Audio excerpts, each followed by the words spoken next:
ते महीना पैड़ा मई दा किवें भुल्लां साल तेरा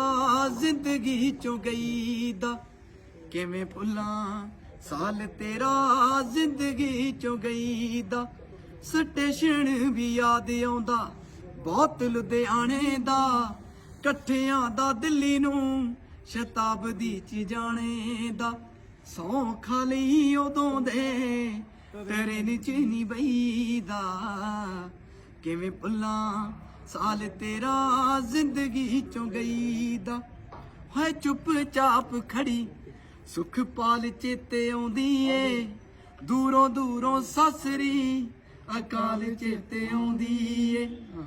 उस मुलाकात दा तां नाम ही नी लईदा किवें भुल्लां साल तेरा जिंदगी चों गई दा किवें भुल्लां साल तेरा जिंदगी चों गई दा।